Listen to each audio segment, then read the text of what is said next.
You can call out fake news right at the source.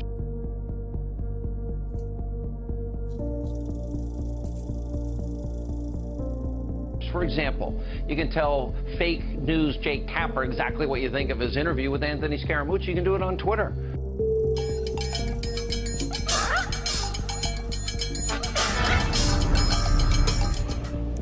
Do you ever encounter people on certain forums, message boards, or conversation threads online that are unabashedly pro-US?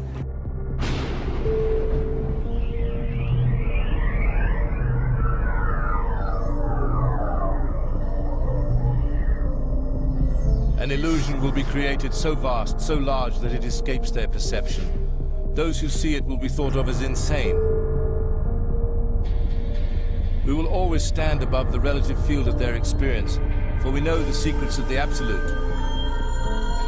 We will work together always, and we will remain bound by blood and secrecy.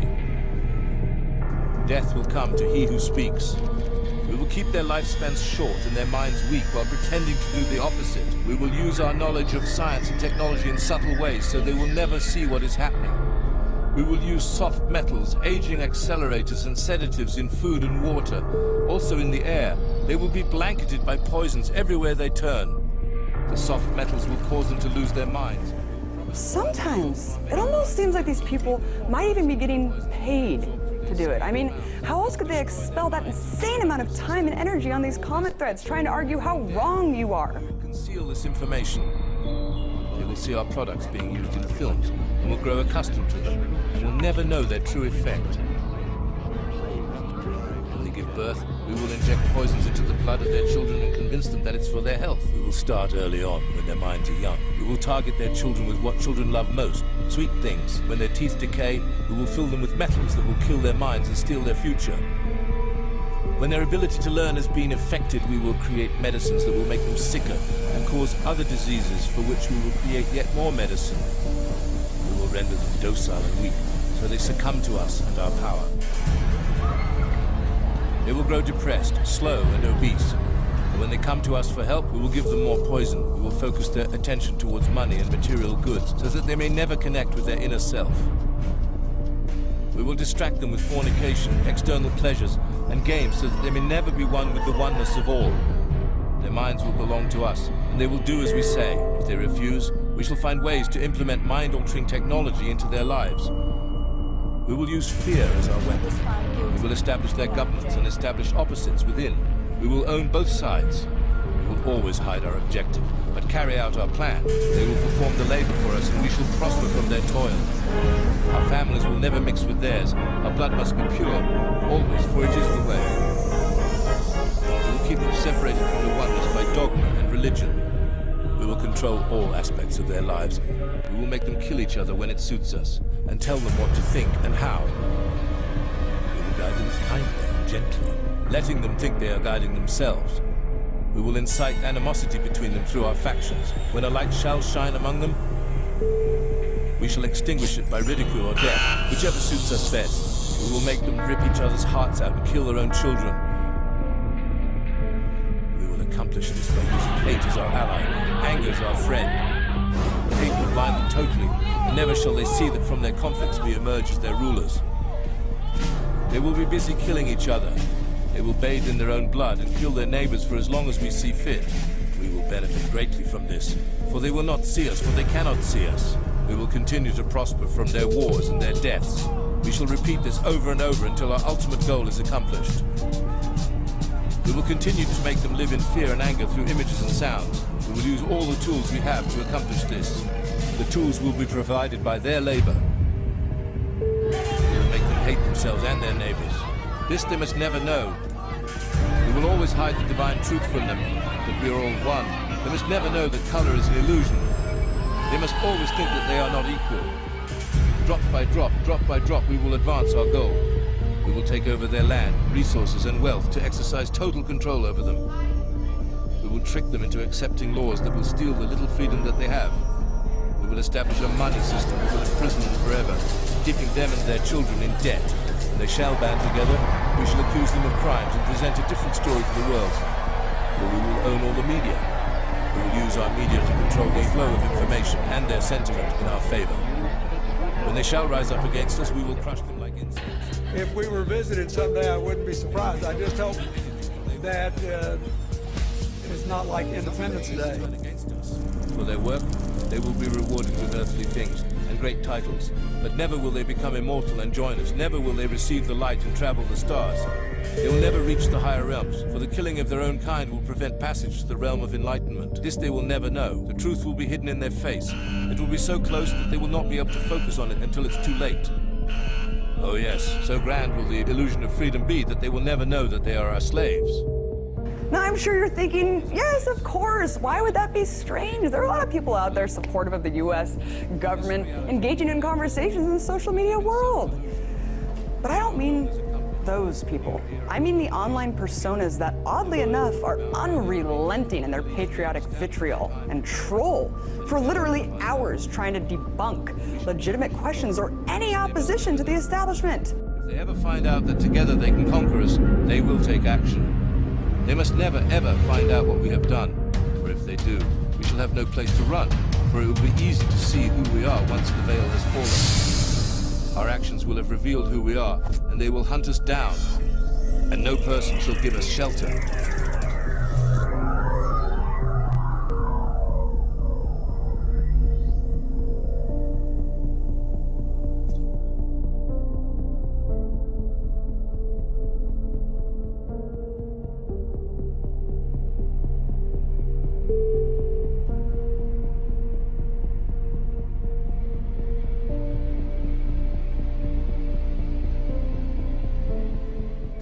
Well, this might be old news to some, but last year it was confirmed that the U.S. military has been manipulating social media by using fake identities to influence conversations and spread pro-American propaganda.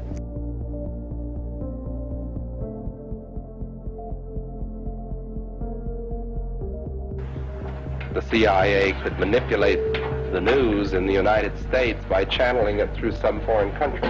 And we're looking at that very carefully.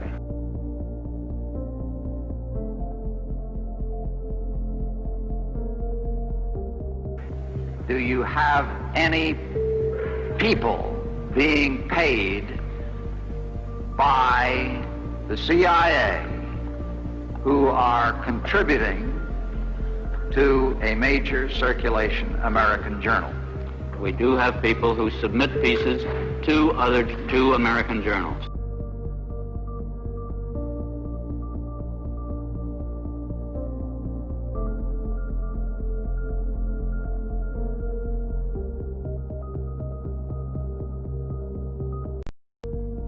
Do you have any people paid by the CIA who are working for television networks? This, I think, gets into the kind of getting into the details, Mr. Chairman, that I'd like to get into in executive session.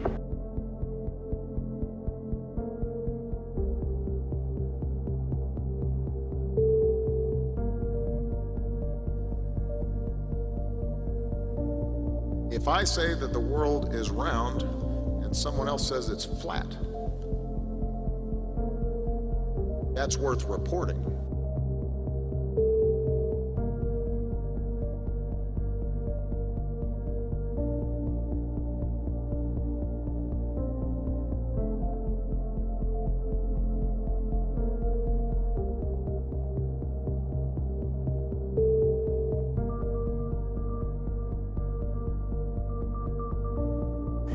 It's called Online Persona Management Services. And under the CENTCOM contract, it allows the creation of up to 10 sock puppet accounts for every U.S. serviceman or woman working on the program. The stipulations are that every fake persona must have a convincing background, history, and supporting friend networks so that it will remain undetectable from even the most sophisticated adversaries.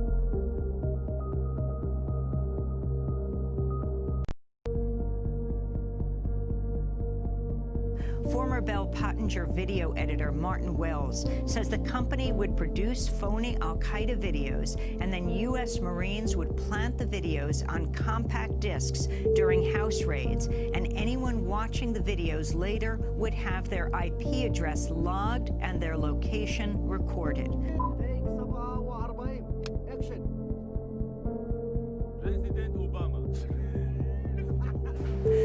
according to The Guardian, the project has been likened by web experts to China's attempts to control and restrict free speech on the internet. And that critics are saying that it allows the US military to create a false consensus in online conversations, crowd out unwelcome opinions, and smother commentaries or reports that do not correspond with its own objectives.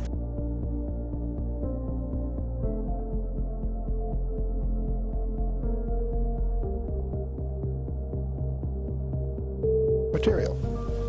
You pour it out in the hand, and that's radioactive contamination. Is it radioactive? Yeah, it is.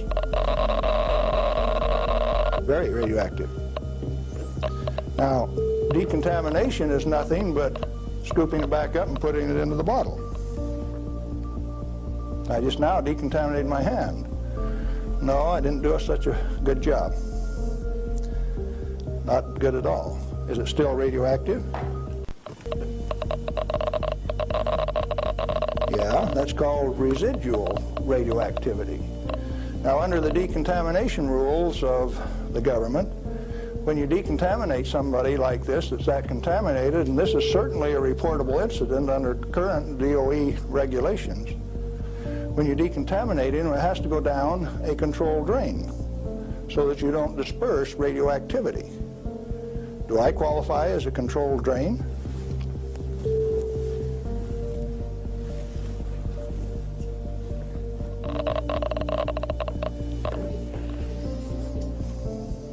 That material that I just ate is not soluble in body fluids. It's been this. It was fire originally.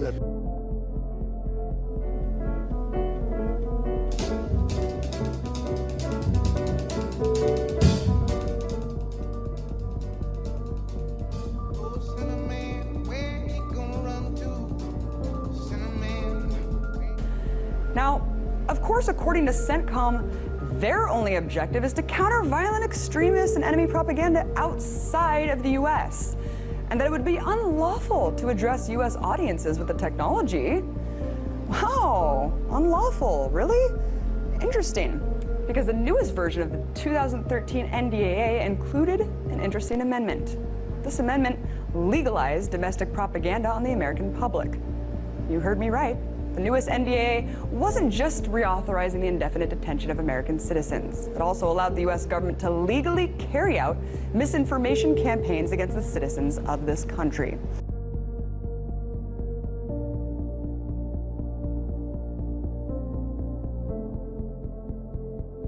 We're on our last training mission. We're over Tucson. I can see downtown LA from Tucson. We're at 89,000 feet. I can see the whole western United States bathed in a warm October fall glow. SR-71 Air Force pilot Brian Schul states that he was flying above Tucson, Arizona at 89,000 feet, and he was able to see Los Angeles and the whole western seaboard. Now, of course, this is not possible if the Earth is in fact a spinning ball, because Brian Schul's max view distance would have only been 365 miles, Los Angeles being covered up by 9,970 feet of curved Earth.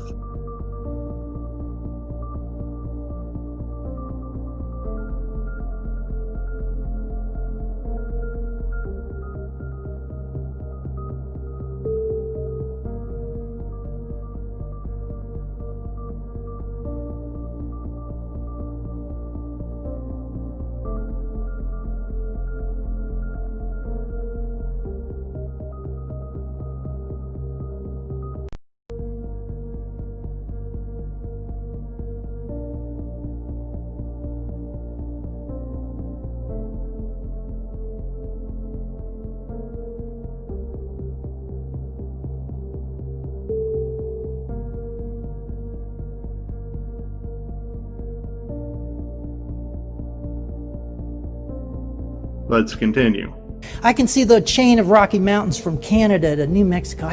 Oh, what was that, Brian? Did you just say you could see all the Rocky Mountains from New Mexico to Canada? I can see the chain of Rocky Mountains from Canada to New Mexico. I guess Brian did say that. So, from the tip of New Mexico to the very edge of Canada is 1,150 miles. Now, I'm assuming Brian was still flying over Tucson when he saw the Rocky Mountains, but even if he wasn't and was in the middle of the Rocky Mountains, his max view distance would not allow him to see either New Mexico or Canada, simply because the Earth is supposed to be curved. If Brian was still flying over Tucson, Arizona and saw the Rockies extend from New Mexico to Canada, that's 77 miles of missing curved Earth. If he was in the center of the Rockies, he still only has a max view at 365 miles at 89,000 feet. Folks, throw your globes in the trash, wipe the tears away. The Earth is flat, proven by the United States Air Force.